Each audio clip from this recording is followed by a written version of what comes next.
स्कंद माता की तुमको भक्तों कथा सुनाते हैं, पावन कथा सुनाते हैं।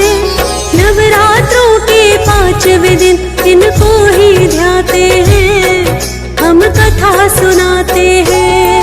हम स्कंद माता की तुमको भक्तों कथा सुनाते हैं, पावन कथा सुनाते हैं। नवरात्रों के 5वें दिन इनको ही ध्याते हैं, हम कथा सुनाते हैं। तेरी जय हो स्कंद माता, भक्तों की भाग्य विधाता। तेरी जय हो स्कंद माता, भक्तों की भाग्य विधाता।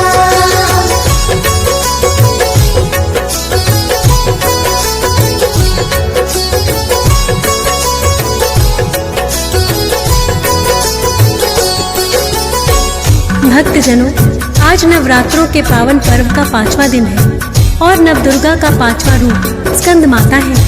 अतः आज के दिन सभी भक्त स्कंद माता के रूप की पूजा करते हैं।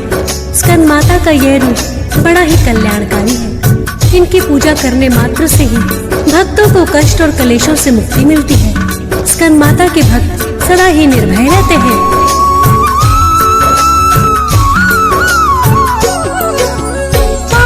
पर्व बड़ा ही नवरात्रों का माना जाए, नवदुर्गा के 9 रूपों का जिसमें ध्यान लगाए। नवरात्रों का 5वां दिन जब भक्तों आता है, स्कंद माता के रूप को इसमें पूजा जाता है। ममतामयी बड़ा रूप है माँ का, जिनकी भुजाएं 4, सिंह सवारी करती माता पद्मासना कहलाए। स्कंद माता का रूप बड़ा ही पवित्र पावन है, कमल पुष्प पर बैठी लगाकर अपना आसन है। कार्तिक उनकी गोद में बैठे वेद बताते हैं, पावन कथा सुनाते हैं। नवरात्रों के 5वें दिन इनको ही ध्याते हैं, हम कथा सुनाते हैं। तेरी जय हो स्कंद माता, भक्तों की भाग्य विधाता। तेरी जय हो स्कंद माता, भक्तों की भाग्य विधाता।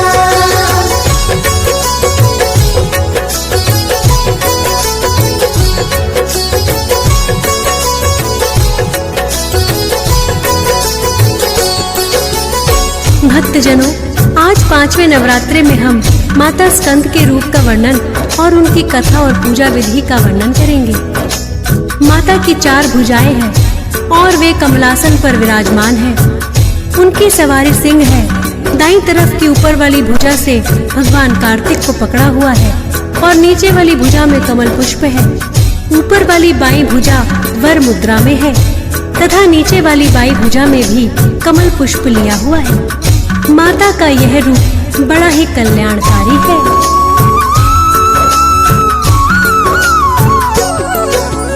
कैसे नाम पड़ा है भक्तों इनका स्कंद माता, स्कंद पुराण में मिलती है इसकी पावन गाथा। स्कंद नाम तो उनके पुत्र कार्तिक का ही है, और स्कंद की माता तो स्वयं माता पार्वती बैठी है इस रूप में। कार्तिक को गोद उठाए, दूसरा नाम स्कंद कार्तिक का ही तो है कहलाए। स्कंद माता की बड़ी ही पावन एक कथा भी है, 5वें नवरात्रि के दिन जो जाती पढ़ी सुनी है। आओ भक्तों, इस कथा को हम दोहराते हैं, पावन कथा सुनाते हैं।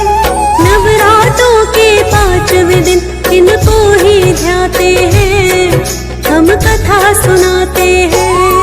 तेरी जय हो स्कंद माता, भक्तों की भाग्य विधाता। तेरी जय हो स्कंद माता, भक्तों की भाग्य विधाता।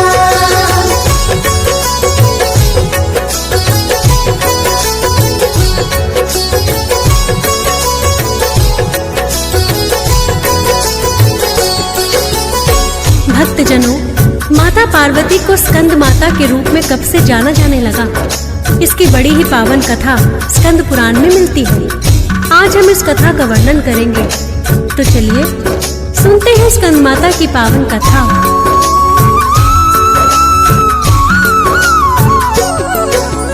तारकासुर नामक दानव एक बलशाली था, करने लगा है ब्रह्मा जी की वो तो कठिन तपस्या करके प्रसन्न ब्रह्मा जी को किया, और अमरता का वरदान भी उनसे मांग लिया। अमर नहीं हो सकता है कोई ब्रह्मा जी बोले, और कोई चाहे वरदान तो मुझसे मांग तू ले। मृत्यु तो सदा ही अटल है, कभी न टल पाएगी, जिसके हाथों चाहेगा उसके हाथों आएगी। जिसने जन्म लिया है वो सब एक दिन जाते हैं, पावन कथा सुनाते हैं। नवरात्रों के 5वें दिन इनको ही ध्याते हैं, हम कथा सुनाते हैं।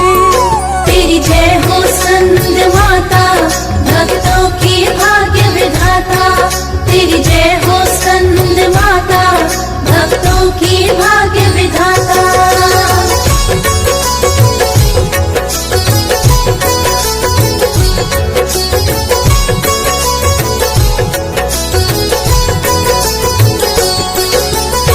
भक्तजनों, इस तरह ब्रह्मा जी ने तारकासुर से कहा, हे तारकासुर, जिसने इस धरती पर जन्म लिया है उसकी मृत्यु निश्चित है। तुम कोई ऐसा वरदान मांगो जिससे हाथों तुम चाहो मृत्यु उसी के हाथों से होगी। तारकासुर बड़ा ही चालाक था। उन दिनों माता सती ने आत्मदाह कर लिया था और भोलेनाथ बैरागी होकर कैलाश पर्वत पर आ गए थे। तारकासुर ने ब्रह्मा जी से वरदान मांगा कि मेरा वध केवल शिव की संतान ही कर पाए।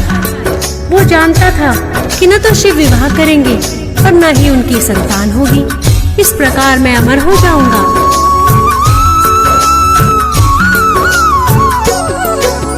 ब्रह्मा जी से तारकासुर ने मांग लिया वरदान, वध मेरा कर सकता है जो शिव की हो संतान।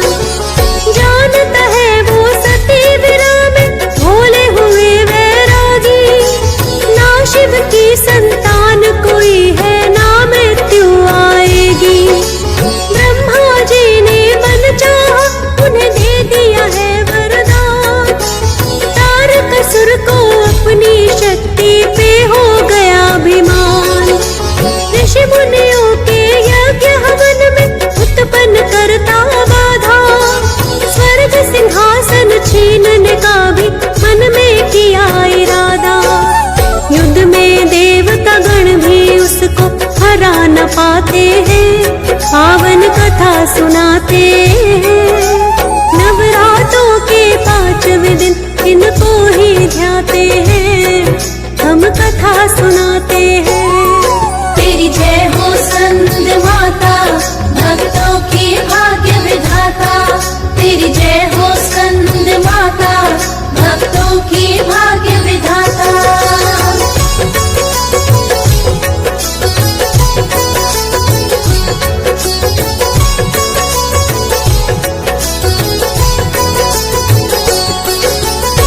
भक्तजनों, इस प्रकार तारकासुर ने ऋषि मुनियों के हवन यज्ञ में बाधाएं उत्पन्न करनी शुरू कर दी और देवताओं के स्वर्ग सिंहासन को अधिकार में लेने की योजना बनाने लगा। क्योंकि उसको ब्रह्मा जी का वरदान था, शिव की संतान के अलावा उसे न तो कोई मार सकता था और न ही युद्ध में हरा सकता था। अतः दिन प्रतिदिन तारकासुर के अत्याचार बढ़ने लगे।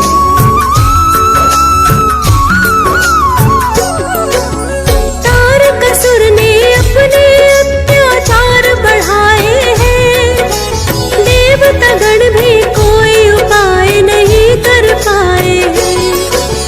तारकासुर के जुल्मों का कोई दिखता ना समाधान, बैरागी हुए भोलेनाथ उन्हें कैसे हो संतान। देवता गण सब सोचे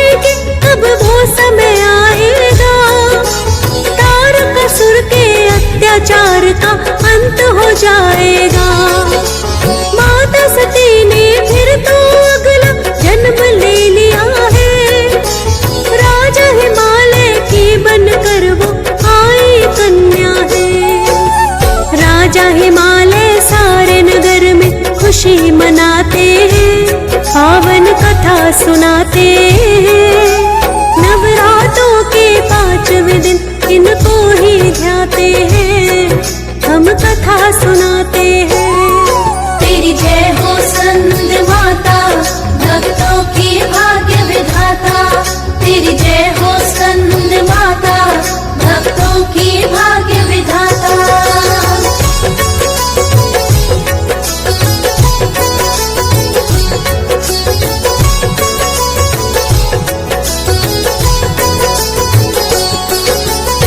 भक्तजनों, जब माता सती ने अपना अगला जन्म राजा हिमालय के घर में लिया, तब देवताओं को जाकर यकीन आया कि इसका अंत निकट ही है, क्योंकि देवी सती ने पार्वती के रूप में जन्म ले लिया है और एक न एक दिन माता पार्वती और भोलेनाथ का विवाह अवश्य ही होना है।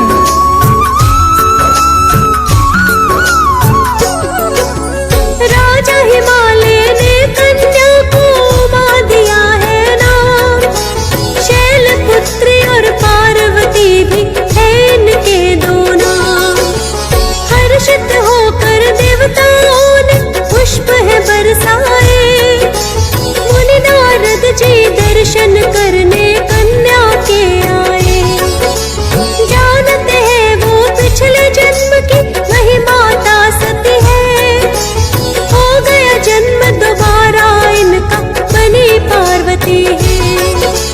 मुनि नारद बोले माता से, यदि भोले को पाना, कठिन तपस्या करने आपको पड़ेगा वन में जाना। माँ गौरा को मुनि नारद सब कुछ समझाते हैं, पावन कथा सुनाते हैं। नवरात्रों के 5वें दिन इनको ही ध्याते हैं, हम कथा सुनाते हैं। तेरी जय हो स्कंद माता, भक्तों की भाग्य विधाता। तेरी जय हो स्कंद माता, भक्तों की भाग्य विधाता।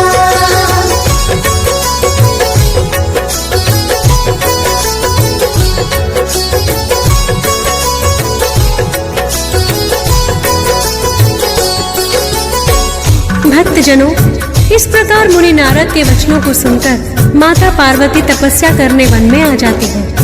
उन्होंने हजारों वर्षों तक बड़ी ही कठिन तपस्या की। अनेकों वर्षों तक कंदमूल फल खाकर अपना जीवन यापन किया। इसके पश्चात कंदमूल फल भी खाने छोड़ दिए और सिर्फ सूखे पत्ते खाकर ही तपस्या करने लगी। इतने पर भी जब शिव न माने तो माता ने सिर्फ वायु पीकर ही जीवन यापन किया और भोलेनाथ की कठिन तपस्या की।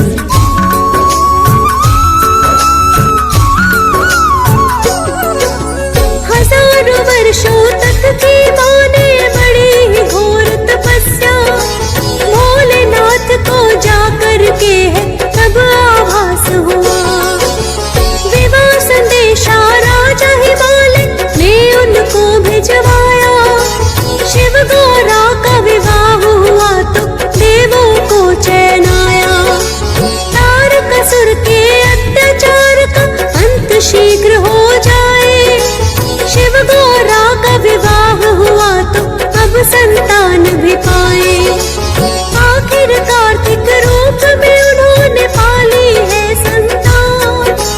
तारकासुर का वध होगा जो ब्रह्मा का वरदान। इस उपलक्ष्य में देवता गण भी खुशी मनाते हैं, पावन कथा सुनाते हैं। नवरात्रों के 5वें दिन इनको ही ध्याते हैं, हम कथा सुनाते हैं। तेरी जय हो स्कंद माता, भक्तों की भाग्य विधाता। तेरी जय हो स्कंद माता, भक्तों की भाग्य विधाता।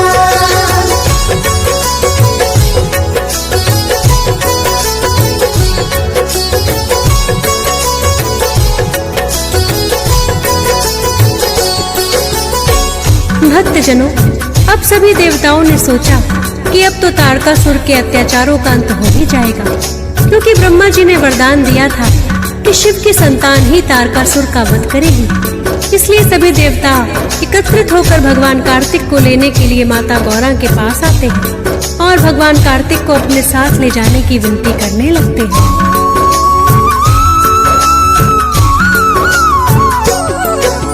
देवतागण आकर के माता से ये कहने लगे, अपने पुत्र कार्तिक को माँ हमें ले जाने दे, क्योंकि तारकासुर ने पाया ब्रह्मा से वरदान, उसका वध कर सकता है जो शिव की हो संतान।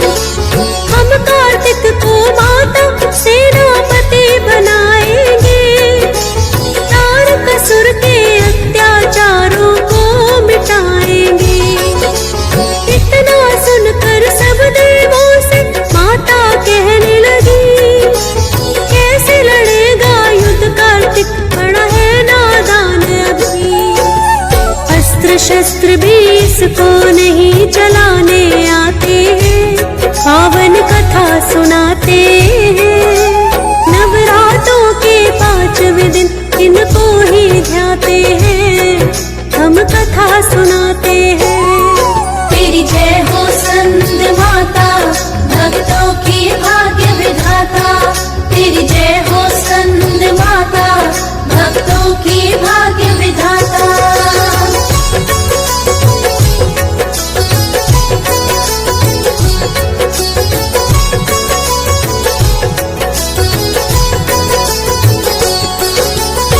भक्तजनों, माता पार्वती देवताओं की बात सुनकर कहती है, अभी तो कार्तिक बड़ा ही नादान है, अभी युद्ध विद्या में भी निपुण नहीं है, आप थोड़ा समय इंतजार करें, मैं पहले कार्तिक को युद्ध विद्या में निपुण करती हूँ।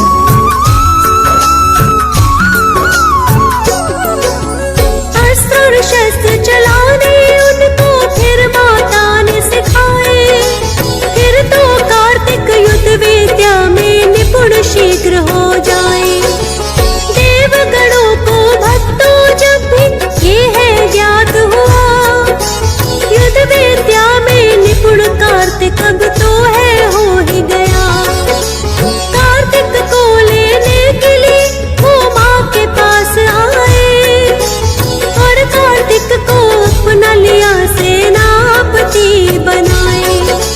तारकासुर को जाकर के फिर कार्तिक ने ललकारा, आखिर वो पापी गया है कार्तिक के हाथों मारा। सभी देवता उसकी जय जयकार लगाते हैं, पावन कथा सुनाते हैं, नवरात्रों के 5वें दिन इनको ही ध्याते हैं, हम कथा सुनाते हैं। तेरी जय हो संत माता, भक्तों की भाग्य विधाता। तेरी जय हो संत माता, भक्तों की भाग्य विधाता।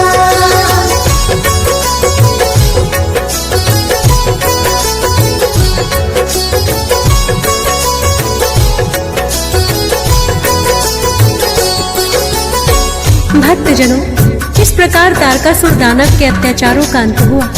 माता पार्वती ने ही कार्तिक को सभी अस्त्र शस्त्र चलाने सिखाए और युद्ध विद्या में उन्हें निपुण कर दिया। तब जाकर कार्तिक ने तारकासुर संहार किया। भगवान कार्तिक का ही दूसरा नाम स्कंद है। माता पार्वती को इसीलिए स्कंद माता के नाम से भी जाना जाता है।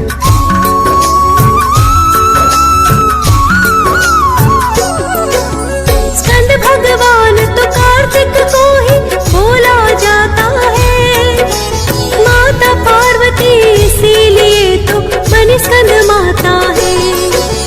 दुराचारियों से लड़ने की देती है माँ शक्ति, सच्चे मन से करते हैं जो स्कंद माता की भक्ति। ममतामयी इस रूप के जैसा कोई नहीं है दूजा, 5वें नवरात्रि में होती इसी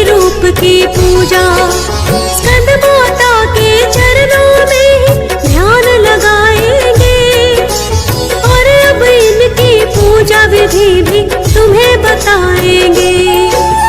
जो कहीं त्रुटि भी रह जाए हम क्षमा चाहते हैं, पावन कथा सुनाते हैं। नवरात्रों के 5वें दिन इनको ही ध्याते हैं, हम कथा सुनाते हैं। तेरी जय हो स्कंद माता, भक्तों की भाग्य विधाता। तेरी जय हो स्कंद माता, भक्तों की भाग्य विधाता।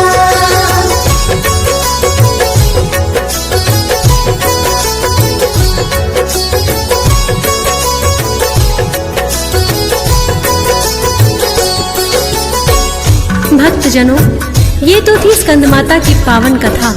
इस कथा को सुनने मात्र से ही भक्तजनों के समस्त पाप कट जाते हैं। स्कंद माता का यह रूप बड़ा ही कल्याणकारी और पावन है।